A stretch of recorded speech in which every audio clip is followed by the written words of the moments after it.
South India shopping mall weddings and festive celebrations సరికొత్త designs తో అద్భుతమైన collection. Hi guys, welcome to I dream. నేను మీ Chanakya. Guys, home loan ఎవరైతే తీసుకోవాలనుకుంటున్నారో, already తీసుకున్నారో, so వాళ్ళందరికీ కూడా ఈ వీడియో అనేది చాలా బాగా ఉపయోగపడబోతుంది. అండ్ తీసుకోవాల్సిన జాగ్రత్తలు, ఇలాంటి అన్ని వాటి గురించి కూడా మనకి ఎక్స్ప్లెయిన్ చేయడానికి ఇప్పుడు మనతో పాటు కూడా ఉన్నారు మన పర్సనల్ ఫైనాన్షియల్ అడ్వైజర్ విజయ్ కర్ణ గారు. ఆయనతో మాట్లాడదాం. హోమ్ లోన్ దాని గురించి అడిగి తెలుసుకుందాం. Hi sir. హలో అండి.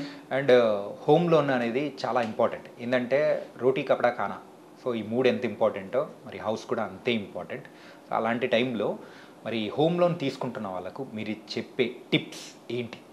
సో ఈ వీడియోలో నేను A to Z హోమ్ లోన్కి రిలేటెడ్ అన్ని డీటెయిల్స్ దీనిలో ఎక్స్ప్లెయిన్ చేస్తాను. చాలామంది క్వైరీస్ ఏంటి అంటే తొందరగా క్లియర్ చేయాలా లేకపోతే నిదానంగా క్లియర్ చేసుకోవాలా, ఫస్ట్ క్వశ్చన్. సెకండ్ క్వశ్చన్, ఎంత మనం హోమ్ లోన్ తీసుకోవాలి, మొత్తం హోమ్ లోన్ తీసుకోవాలా లేకపోతే పార్షల్ తీసుకోవాలా. థర్డ్ థింగ్, డిలే చేసి దాని అడ్వాంటేజెస్ ఏంది, తొందరగా క్లియర్ చేసి దాని అడ్వాంటేజెస్ ఏంది. And most important thing 5 strategies చెప్తాను. ఈ స్ట్రాటజీస్లో ఏ ఒక్కటి మీరు అప్లై చేసినా అట్లీస్ట్ ఒక 10 lakh రూపీస్ మీరు సేవ్ చేయగలుగుతారు. ఓకే, అంటే ఈ స్ట్రాటజీస్లో ఏ ఒక్కటి మీకు సూట్ అవుతుందో చూసుకొని అది అప్లై చేసుకోగలిగితే డెఫినెట్గా మీ హోమ్ లోన్ టెన్యూర్ ఒక 20 years టెన్యూర్ ఉంటుంది కదా, ఆ 20 years టెన్యూర్లో ఒక 10 lakhs వరకు మీరు డెఫినెట్గా సేవ్ చేసుకోగలుగుతారు. ఓకే, సో ఈ మాస్టర్ క్లాస్ అని కన్సిడర్ చేద్దాం, హోమ్ లోన్ మాస్టర్ క్లాస్ అని కన్సిడర్ చేద్దాము, స్టార్ట్ చేసుకుందాము. సో ఫస్ట్ థింగ్ వచ్చేసి, మనకు మెయిన్ ఇంపార్టెంట్ థింగ్ ఏంటంటే చాలామంది హోమ్ లోన్స్ అవాయిడ్ చేస్తుంటారు. మనం అందరం ఏమనుకుంటాం, హోమ్ లోన్స్ అందరూ తీసుకుంటారు, కానీ కొంతమంది క్యాష్ ఉందని చెప్పేసి హోమ్ లోన్స్ కూడా అవాయిడ్ చేస్తుంటారు. ఎందుకు లోన్స్ కట్టడం ఎందుకు, ఈఎంఐస్ కట్టడం ఎందుకు అని చెప్పేసి అనుకుంటారు. ఆ తప్పు అస్సలు చేయకండి. హోమ్ లోన్స్ ఖచ్చితంగా తీసుకోండి, లిమిట్లో తీసుకోండి. ఇప్పుడు 100 రూపీస్ హోమ్ లోన్ అనుకుంటే అట్లీస్ట్ 60 రూపీస్ అన్న 60 to 80 రూపీస్, అంటే 60 to 80% మాత్రం హోమ్ లోన్ ఖచ్చితంగా తీసుకోండి. ఎందుకు తీసుకోవాలంటే మీకు క్లియర్గా చెప్తాను. మార్కెట్లో దొరికే చీపెస్ట్ లోన్ హోమ్ లోన్ మనకి. ఓకే, సో ఇది కొలాటరల్ లోన్, అంటే మన ప్రాపర్టీని మనం కుదువ పెట్టి దానిలోకి వెళ్ళి మనం లోన్ తీసుకుంటున్నాం కదా, collateral loan cheapest loan. Okay, so ఎందుకు చీపెస్ట్ లోన్ అంటున్నానంటే మనకి పర్సనల్ లోన్స్ కానీ, బిజినెస్ లోన్స్ కానీ, వెహికల్ లోన్స్ కానీ ఇవన్నీ అబౌట్ 10% ఉంటాయి. హోమ్ లోన్ మాత్రమే బిలో 10% ఉంటాయి. And one more important factor అందరూ మిస్ అయ్యేది ఏంటి అంటే ఇన్ఫ్లేషన్ కన్సిడర్ చేయాలి లోన్స్ తీసుకున్నప్పుడు. ఇన్ఫ్లేషన్ 6 to 7% ఉంటుంది ఇండియాలో మనకి. సో హోమ్ లోన్ ఎంత కడుతున్నాం మనం? 8%, మ్యాక్స్ 9% కడతాం.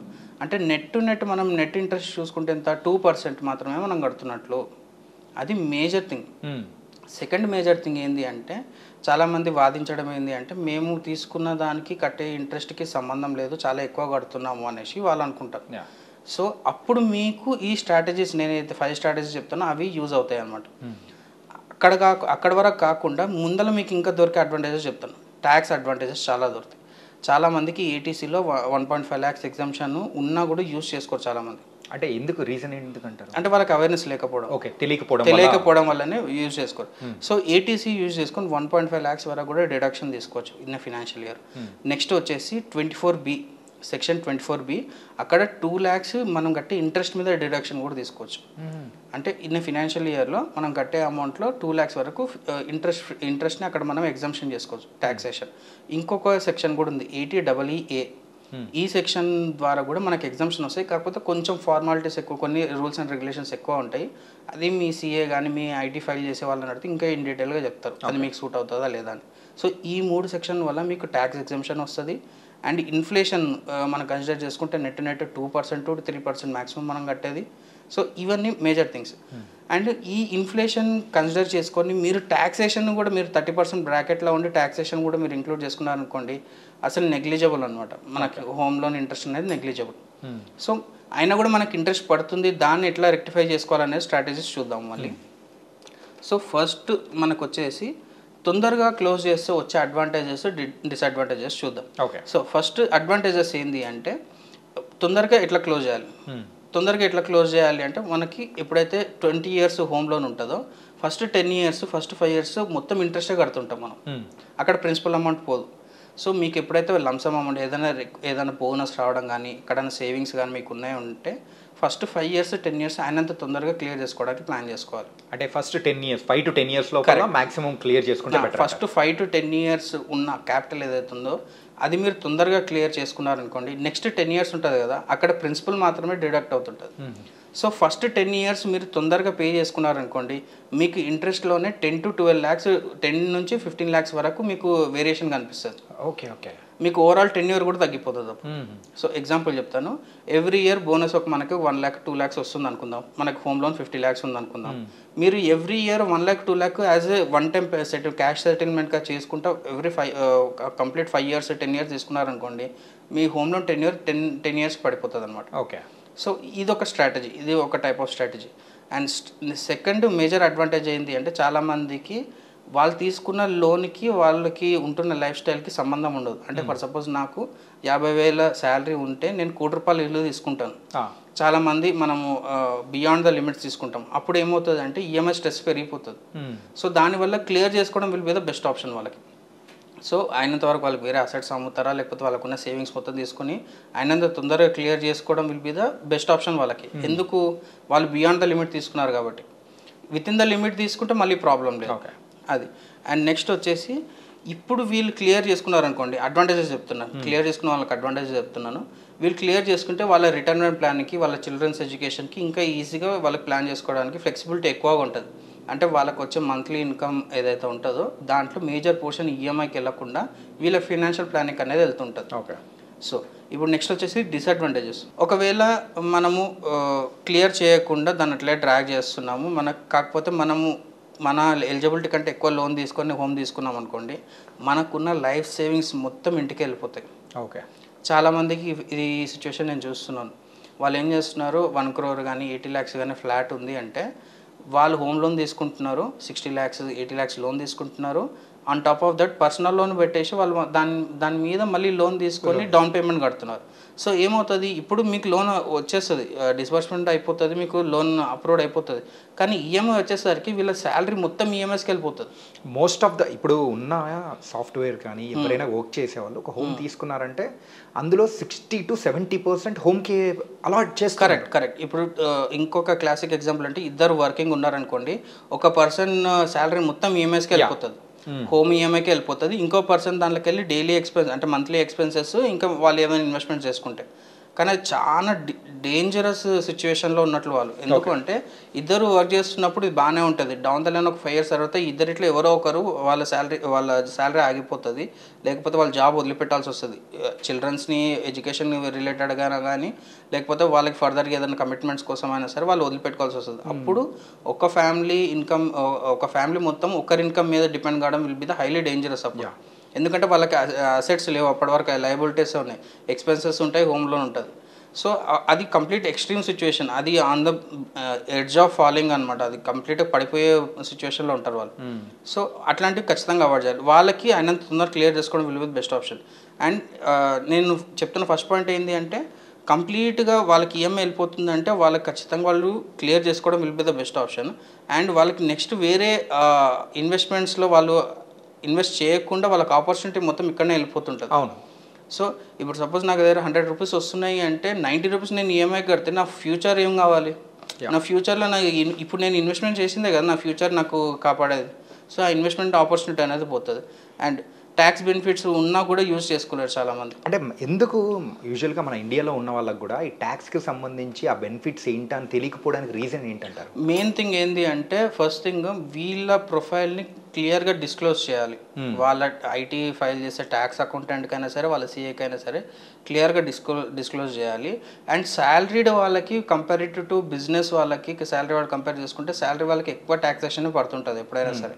బిజినెస్ వాళ్ళకి ఎగ్జామ్షన్స్ ఎక్కువగా ఉంటాయి, ఎందుకంటే వాళ్ళ బిజినెస్ని ఎక్కువగా వాళ్ళు ప్రమోట్ చేసుకోవాలి, ఎక్కువ వాళ్ళని ఎక్స్పాండ్ చేసుకోవాలి. That will be helping like Indian country economic help అవుతుందని చెప్పేసి బిజినెస్ వాళ్ళకి ఎప్పుడైనా సరే ట్యాక్స్ ఎగ్జామ్షన్స్ ఎక్కువగా ఉంటాయి. శాలరీ వాళ్ళకి ట్యాక్సేషన్ ఎక్కువ పడుతూ ఉంటుంది.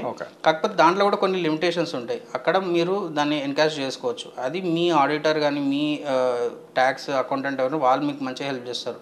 వాళ్ళతో మీరు ఎంత డీటెయిల్గా టైం స్పెండ్ చేస్తే వాళ్ళు మీకు అంత అడ్వాంటేజ్ చేస్తారు. ఐటీ ఫైలింగ్ 10 daysలో డెడ్ లైన్ అయిపోతుందంటే ఆ రోజు మీరు ఐటీ ఫైలింగ్ చేయడానికి వెనకాల పడుతున్నారంటే మీకు ఈ అడ్వాంటేజెస్ రావు. ఐటీ ఫైలింగ్ అనేది day 1 నుంచి స్టార్ట్ కావాలి మనకి ఎప్పుడైనా సరే. ఆ ట్యాక్స్ ప్లానింగ్ కూడా అంత ఇంపార్టెంట్ అనమాట ఫినాన్షియల్ ప్లానింగ్లో. అది మేజర్ థింగ్. సెకండ్ పాయింట్ వచ్చేసి మనం ఎవరైతే హోమ్ లోన్స్ డిలే చేస్తున్నారో దానివల్ల అడ్వాంటేజెస్ చెప్తాను, డిసడ్వాంటేజెస్ చెప్తాను. కొంతమంది హోమ్ లోన్స్ కట్టారు అంటే మెల్లమెల్లగా తీర్చుకుందాము, ఇమీడియట్ కట్టాల్సిన అవసరం లేదు అని అనుకుంటారు. దాంట్లో కూడా అడ్వాంటేజెస్ ఉన్నాయి, డిసడ్వాంటేజెస్ ఉన్నాయి. అడ్వాంటేజెస్ ఏంటి అంటే వీళ్ళకి వస్తున్న అమౌంట్లో ఆ పోర్షన్ ఎప్పుడైతే తక్కువ ఉందో దాన్ని డిలే చేయొచ్చు. ఓకే, ఇప్పుడు సపోజ్ నాకు 1 lakh శాలరీ ఉంది, నా హోమ్ లోన్ జస్ట్ 20-30,000 ఉందంటే డెఫినెట్గా వాళ్ళు డిలే చేయాలి. నన్ను అడిగితే డిలే చేయాలి. ఎందుకు అంటే ఆయన ఇన్కంలో ఆ పార్ట్ అనేది చాలా చిన్నది. ఇప్పుడు నాకు కంప్లీట్ ఈఎంఐస్లో 50% కంటే దాటట్లేదు, 20,000 ఉంది, 1 lakhలో 20,000 ఉంది. అతను డిలే చేయడం will be the best option. ఎందుకు అంటే అతను డిలే చేశాడు అనుకోండి, ఐదర్ అతను వేరే రెసిడెన్షియల్ ప్రాపర్టీ తీసుకుంటే అది అడ్వాంటేజెస్ మళ్ళీ. అంటే చాలామంది ఏం చేస్తారు, తొందరగా క్లియర్ చేసుకొని 2-3 ప్రాపర్టీస్ కొంటారు. ఆ టైప్ ఆఫ్ కల్చర్ కూడా చూసాను నేను. అది మంచిదే, కాకపోతే నెక్స్ట్ హోమ్ లోన్ ప్లాన్ లేదు అనుకున్నప్పుడు ఇది డిలే చేయడం విలువ బెస్ట్ ఆప్షన్. ఎందుకంటే ఇది ఒకసారి క్లియర్ అయిపోయింది అనుకోండి, వాళ్ళకి అంత చీపెస్ట్ లోన్లో మళ్ళీ ఎవరు చీపెస్ట్ రేట్లో లోన్ ఎవరు ఇవ్వరు మళ్ళీ. లేదంటే దీన్ని మళ్ళీ మార్టిగేజ్ చేయాలి, ఈ అసెట్ని మళ్ళీ మార్టిగేజ్ చేసి మళ్ళీ క్యాష్ తీసుకోవాలి. కానీ మార్టిగేజ్ చేసినప్పుడు ఇంట్రెస్ట్ రేట్స్ వేరే ఉంటాయి, హోమ్ లోన్కి ఇంట్రెస్ట్ రేట్స్ తక్కువ ఉంటాయి. సో ఇది డిలే చేయడం వల్ల ఇది వన్ ఆఫ్ ద అడ్వాంటేజెస్ అనమాట. సెకండ్ థింగ్ వచ్చేసి లిక్విడిటీ అనేది చాలా తక్కువగా ఉంటుంది ఎప్పుడైనా సరే మనం రియల్ ఎస్టేట్లో పెట్టినప్పుడు. ఇప్పుడు సపోజ్ నేను ఒక ఇల్లు కొన్నాను అనుకోండి, దానికెళ్ళి ఒక పార్ట్ ఆఫ్ పర్సంటేజ్ నాకు కావాలనుకుంటే ఎవరు ఇవ్వరు నాకు. అంటే 1 కోటి రూపాయలు ఇల్లు ఉంది, నేను అంతే దానికెళ్ళి ఒక 10 lakhs నాకు రావాలంటే ఇవ్వరు. కానీ బ్యాంక్ ఫిక్స్డ్ డిపాజిట్లకి వెళ్ళి ఒక 10 lakhs రావాలంటే వస్తుంది 1 కోటి రూపాయలు ఎఫ్డీలకి వెళ్ళి. సో ఈ లిక్విడిటీ ఇష్యూ అనేది ఖచ్చితంగా ఉంటుంది అనమాట. సో ఈ డిలే చేయడం వల్ల ఈ బెనిఫిట్స్ ఉంటాయి. కానీ రిస్క్ ఎక్కడ పెరుగుతుంది అంటే ఎప్పుడైతే మనం రిటైర్మెంట్కి దగ్గర ఉన్నామో, రిటైర్మెంట్ దగ్గరలో ఉండి కూడా మనం దీన్ని డిలే చేస్తున్నామో అప్పుడు రిస్క్ పెరుగుతుంది. ఒక 55 years క్రాస్ అయిన పర్సన్ నెక్స్ట్ 20 years వరకు హోమ్ లోన్ కమిట్మెంట్ ఉందంటే అది కంప్లీట్లీ రిస్కీ. కాబట్టి ఆ టైంలో మాక్సిమం తొందరగా క్లియర్ చేసుకునే ప్రాసెస్లో 50 years లోపు ఉన్న వాళ్ళు ఆయన తొందరగా క్లియర్ చేసుకోవాలి. 60 years అంటే మీకు ఎప్పుడైతే ఇన్కమ్ వస్తుంది, ఇన్కమ్ సర్ప్లస్గా ఉంది అనుకున్నప్పుడు వాళ్ళు తొందరగా క్లియర్ చేసుకోవడం వీళ్ళు బెస్ట్ ఆప్షన్. ఎందుకంటే రేపు పొద్దున్న రిటైర్మెంట్ అయిపోయిన తర్వాత వీళ్ళ ఇన్కమ్ మొత్తము హోమ్ లోన్కి వెళ్ళిపోతే వీళ్ళకి మంత్లీ ఎక్స్పెన్సెస్కి అమౌంట్ దొరకదు అన్నమాట. సో ఈ రిస్క్ అనేది ఖచ్చితంగా ఉంటుంది. అండ్ నెక్స్ట్ థింగ్, ఎప్పుడైనా సరే ఈ డిలే చేసుకుంటా ఎక్కువ రిస్క్ తీసుకునే వాళ్ళు కూడా ఉంటారు. అంటే క్రిప్టో కరెన్సీస్లో ఇన్వెస్ట్ చేయడం కానీ, ఎక్కువ ఈక్విటీ స్టాక్ ట్రేడింగ్ చేయడం కానీ చేస్తుంటారు. దానివల్ల కూడా రిస్క్ ఉంటుంది. ఎప్పుడైనా మనం బ్యాలెన్స్డ్గా పెట్టుకుంటే డెఫినెట్గా హోమ్ లోన్ అడ్వాంటేజెస్ తీసుకోవచ్చు, ఇన్వెస్ట్మెంట్స్లో ఉన్న అడ్వాంటేజెస్ తీసుకోవచ్చు. సో నేను మీకు స్టార్టింగ్లో చెప్పాను కదా 5 strategies ఏవైతే ఉన్నాయో దానివల్ల కొన్ని lakhs సేవ్ చేసుకోవచ్చు అనేసి. దానిలో ఫస్ట్ స్ట్రాటజీ వచ్చేసి ఆల్రెడీ చెప్పినట్టుగా ఫస్ట్ 5 years, ఫస్ట్ 10 years మీకు లంసమ్ అయితే లంసము, లేకపోతే ఈఎంఐలో 10% అన్న పెంచుకోవడం. సో ఫర్ సపోజ్ నాకు ఈ మంత్ నుంచి 50,000 ఈఎంఐ ఉంది అంటే ఎవ్రీ ఇయర్ 10% దాన్ని టాప్అప్ చేసుకోవాలి, 55,000 నెక్స్ట్ ఇయర్. ఆ నెక్స్ట్ ఇయర్ ఇంకొక 10% పెంచుకోవాలి. అట్లా పెంచుకుంటా పోతే ఏమవుతుంది అంటే మీకు 20 years 25 years ఉన్న 10 year 12 yearsకి 15 yearsకి పడిపోతుంది అన్నమాట. అది ఫస్ట్ స్ట్రాటజీ. దీన్ని చేయడానికి మెయిన్ రీజన్ ఏంటంటే ఇంట్రెస్ట్ తగ్గించుకోవడం. 1 కోటి రూపాయలు ఇంటికి మనం ఎండ్ ఆఫ్ ద డే చూసుకుంటే ఓన్లీ ఇంట్రెస్టే 1 కోటి రూపాయలు కడతాం మళ్ళీ మనం. సో అసలు కాకుండా ఇంట్రెస్టే 1 కోటి రూపాయలు కడతాం. ఆ 1 కోటి రూపాయల దగ్గర మనకి ఇట్లా ప్రీపే చేయడం వల్ల 50 lakhs నెగిటివ్లోకి వెళ్ళిపోతుంది. అంటే 50 lakhs మనం సేవ్ చేసినట్లు. ఇది ఫస్ట్ స్ట్రాటజీ. సెకండ్ స్ట్రాటజీ వచ్చేసి మీకు ఎంతైతే సర్ప్లస్ ఉందో ఈఎంఐలో, ఇప్పుడు సపోజ్ 50,000 ఈఎంఐ ఉంది, మీకు ఒక సర్ప్లస్ ఎవ్రీ మంత్ 10,000 వస్తుంది అనుకోండి. 10,000 కూడా అవసరం లేదు, మీ ఈఎంఐ ఎంత ఉందో ఈఎంఐలో 10% మీరు ఎస్ఐపి చేయండి, సిప్స్ ఇన్ మ్యూచువల్ ఫండ్స్ చేయండి. సో మీరు 20 years వరకు హోమ్ లోన్ కడతారు కదా, 20 years వరకు ఎస్ఐపిని కంటిన్యూ చేయండి. నెట్ మీరు చూసుకుంటే మీరు హోమ్ లోన్కి ఎంతైతే కడతారో ఈ ఎస్ఐపితో అంతే అమౌంట్ రిటర్న్ వస్తుంది మీకు. సో మీరు క్యాలిక్యులేట్ చేసి చూసుకుంటే మీకు హోమ్ లోన్ మీద అసలు ఇంట్రెస్టే పడదు, 0 ఇంట్రెస్ట్ పడుతుంది. సో ఫర్ సపోజ్ ఇంతకుముందు మనం తీసుకున్న ఎగ్జాంపుల్లో 1 crore ఫ్లాట్కి 1 crore ఇంట్రెస్ట్ మనం కడుతున్నాం అనుకోండి, 1 crore 80,000 ఈఎంఐ అనుకుందాం ఎగ్జాంపుల్కి. 8,000 ఎస్ఐపి మీరు నెక్స్ట్ 20 years చేశారనుకోండి, 8,000 ఈఎంఐ ఫర్ 20 years చేస్తే మీకు 1 crore అక్కడ వచ్చేస్తుంది మళ్ళీ. సో ఇది ఒక మంచి స్ట్రాటజీ అనమాట, ఇది చాలామంది యూజ్ చేస్తారు. అండ్ దీంట్లో మీరు లంసమ్స్ కూడా ఇన్వెస్ట్ చేసుకోవచ్చు. ఇన్వెస్ట్ చేసుకుంటే ఇంకా తొందరగా మీకు ప్రీపే అయిపోతుంది. ఒకవేళ మీరు హోమ్ లోన్ తొందరగా క్లియర్ చేసుకోవాలనుకుంటే 15 years 12 years తర్వాత దీని నుంచి వచ్చిన ఇన్వెస్ట్మెంట్స్ని అక్కడ హోమ్ లోన్ కట్టేసి అది క్లోజర్ చేసుకోవచ్చు. ఇది ఎవరికి పనికి వస్తుంది అంటే ఇంతకుముందు మనం మాట్లాడాం కదా 52 years 55 years ఉంటారు కదా, వాళ్ళకి అప్పుడు వేరే అసెట్స్ ఏమి ఉండవు కాబట్టి ఈ అమౌంట్ని తీసుకెళ్ళి హోమ్ లోన్ క్లియర్ చేసుకుని వాళ్ళు రిటైర్మెంట్కి రెడీ కావచ్చు అనమాట. So this will be the one of the best option. And ఎప్పుడైనా సరే మనము లంసమ్స్ బోనసెస్ వచ్చినవి ఆ లోన్కి ప్రిపే చేద్దాం అనుకున్నాం కదా, లోన్కి ప్రిపే చేయకుండా మీరు మ్యూచువల్ ఫండ్స్లో కూడా ఇన్వెస్ట్ చేసుకోవచ్చు. ఓకే, మ్యూచువల్ ఫండ్స్లో every year 1 lakh, every year 2 lakhs, అంటే మీ ఈఎంఐలో మీ లోన్లో అట్లీస్ట్ ఒక 10% నుంచి 20% వరకు మీరు ఎవ్రీ ఇయర్ లంసమ్ చేయగలిగారు అనుకోండి, అది కూడా మీకు ఎక్కువ రిటర్న్స్ ఇస్తుంది మ్యూచువల్ ఫండ్స్లో. Okay, more than property value కూడా అయ్యే ఛాన్సెస్ ఉంటాయి కొన్ని మ్యూచువల్ ఫండ్స్లో. సో ఇది ఒక వన్ ఆఫ్ ద మంచి స్ట్రాటజీ. అండ్ ఇంకొకటి ఏంటి అంటే ఎప్పుడైనా సరే మనం 30% ట్యాక్స్ బ్రాకెట్లో ఉన్నామంటే డెఫినెట్గా హోమ్ లోన్ పెట్టుకోవడం will be the best option. కానీ ఇంతకుముందు మనం మాట్లాడుకున్న 52 years 55 years దాటకుండా ఉండడం చూసుకోవాలి. ఒకవేళ ఫినాన్షియల్ ప్లానింగ్ రియల్గా స్ట్రాంగ్ ఉంది అంటే నేను ఇది కూడా సజెస్ట్ చేస్తాను కొంతమందికి, 60 years క్రాస్ అయిన వాళ్ళకి కూడా హోమ్ లోన్ పెట్టుకోమని చెప్పాను. ఎందుకంటే వాళ్ళకి వచ్చే ఇన్కమ్ 3 lakhs 4 lakhs వస్తుంది, కానీ వాళ్ళకి మంత్లీ హోమ్ లోన్ వచ్చేసి 1 lakh మాత్రమే ఉంది. So end of the day me financial planning ఎంత స్ట్రాంగ్ ఉంది, దాన్ని మీరు ఎంత అడ్వాంటేజ్ తీసుకుంటున్నారు అనేది ఇక్కడ తెలుస్తుంది అనమాట. నేను ఎందుకు రిటైర్ అయిన వాళ్ళకు కూడా హోమ్ లోన్ కంటిన్యూ చేయమని చెప్పాను ఆ ఎగ్జాంపుల్లో అంటే, వాళ్ళకి వచ్చే అసెట్స్ అంటే వాళ్ళకి వచ్చే రెంటల్ ఇన్కమ్ కానీ మన మంత్లీ ఇన్కమ్ ఎస్డబ్ల్యూపీ ద్వారా కానీ వాళ్ళకి ఓవరాల్గా చూసుకుంటే 3 lakhs నుంచి 4 lakhs వచ్చే ఛాన్స్ ఉంది. సో దాంట్లో వాళ్ళకి వచ్చేది హోమ్ లోన్ వచ్చేది 1 lakh మాత్రమే. సో నెట్ టు నెట్ చూసుకున్న వాళ్ళకి 2 lakhs ప్రాఫిట్లోనే ఉంటారు. సో అందుకు వాళ్ళు కంటిన్యూ చేయడం వల్ల బెస్ట్ ఆప్షన్. కంటిన్యూ చేయకుండా వాళ్ళు ఏం చేస్తామని అడిగారంటే నన్ను, మా దగ్గర 1 CR ఉంది లేకపోతే 1.5 CR ఉంది, అది తీసుకొని హోమ్ లోన్ క్లియర్ చేసుకుంటే మేము ప్రశాంతంగా ఉంటాం అన్న. కానీ 1.5 crore వాళ్ళు ఎస్డబ్ల్యూపీలు పెట్టుకుంటే వాళ్ళకి వచ్చే రిటర్న్స్ ఇంకా ఎక్కువ హోమ్ లోన్ కంటే. సో ఆ ఆపర్చునిటీ వాళ్ళు పోగొట్టుకోవద్దు. సో మాక్సిమం ఎవరి దగ్గర అయితే డబ్బులు ఉంటుందో వాళ్ళు హోమ్ లోన్ క్లియర్ చేసుకోవాలనే మైండ్ సెట్తోనే ఉంటారు మ్యాక్స్ టు మ్యాక్స్. అవును. సో అలాంటి వాళ్ళు అలా చేయకుండా ఇలా చేస్తే వాళ్ళు అంటే మిగిలించుకోవడం అనేది కూడా ఎక్కువ ఉంటుంది అంటారు. మిగిలించుకోవడం ఎక్కువ ఉంటుంది, వాళ్ళు హోమ్ లోన్ని మ్యాక్సిమం అడ్వాంటేజ్ తీసుకున్న వాళ్ళు అవుతారు. ఓకే. సో ఎప్పుడైనా మీరు ఒకసారి అబ్జర్వ్ చేయండి, మన టౌన్స్లలో కూడా ఒక ఇల్లుతోనే ఆపరు చాలామంది, అంటే ల్యాండ్ లార్డ్స్ వాళ్ళు కూడా ఎప్పుడు రొటేషన్ చేస్తుంటారు. ఎవ్రీ 5 years ఒక్కొక్క ఇల్లు కడుతుంటారు, దాని నుంచి వచ్చే రెంటల్ ఇన్కమ్స్ తీసుకుంటుంటారు. అది ఎందుకు అట్లా వాళ్ళకి వర్కౌట్ అవుతుంది అంటే హోమ్ లోన్ని జస్ట్ 10 yearsకే ప్లాన్ చేసుకుంటారు. ఎవ్రీ 10 yearsకి వచ్చిన క్యాపిటల్ని మళ్ళీ మార్టిగేజ్ పెట్టేసి నెక్స్ట్ ప్రాపర్టీకి తీసుకుంటారు. సో ఇట్లా ఫ్లిప్పింగ్ చేస్తూ ఉంటారు, రియల్ ఎస్టేట్ ఫ్లిప్పింగ్ అంటారు దీన్ని టర్మినాలజీ. ఇది కూడా యూజ్ చేయొచ్చు, కానీ ఎప్పుడైతే క్యాపిటల్ లమ్స్ ఎక్కువ ఉన్నప్పుడు. కానీ శాలరీడ్ ఎంప్లాయీస్కి ఇది వర్కౌట్ కావాలి. కానీ చాలామంది శాలరీడ్ వాళ్ళు ఇది ట్రై చేస్తున్నారు, కానీ బ్యాక్ ఫైర్ అయ్యే ఛాన్సెస్ చాలా ఉంటాయి. ఓకే. అంటే మీరు చెప్పిన పాయింట్స్ అనేది కూడా ఎవరైతే హోమ్ లోన్ తీసుకుంటున్నారో వాళ్ళకి మాత్రం చాలా చక్కగా ఉపయోగపడేలా ఉంది. ఇన్ఫ్యాక్ట్ మీరు చెప్పిన దాంట్లో బాగా నచ్చిన పాయింట్స్ ఏంటంటే, ఒకటి ట్యాక్స్ బెనిఫిట్స్ చాలామందికి కూడా తెలీదు, దాని మీద అవేర్నెస్ తీసుకురావాలని అనిపించింది. అండ్ లేటర్ సో ఎవరైతే ఈఎంఐలు కడుతున్నారో వాళ్ళు ఇంకొంచెం ఎస్ఐపిలో కూడా కట్టారు అని అంటే అది కూడా 0%తోనే అయిపోతుంది అని అంటే that is an wonderful idea sir. Exactly. Yeah. And thank you so much ఈ హోమ్ లోన్ మాస్టర్ క్లాస్ గురించి చాలా చక్కగా వివరించారు. Thank you so much. Thank you. And for more videos, please subscribe to iDream. Please subscribe to iDream. Please subscribe iDream. And please subscribe to iDream. For more videos, subscribe to iDream. please like, share and subscribe to the channel. Congratulations, iDream. Subscribe to iDream. Subscribe to iDream. So subscribe to iDream Media. iDream ki iDream team andarki huge congratulations. Please subscribe iDream Media. Please subscribe to iDream. Subscribe iDream. Please subscribe to iDream. iDream అంటే నా కళల ఛానల్ను subscribe చేసుకున్న నోరు తిరుగుతలేదు, మీరైతే గంట గుర్తు కొట్టండి. For more such videos, please subscribe to iDream.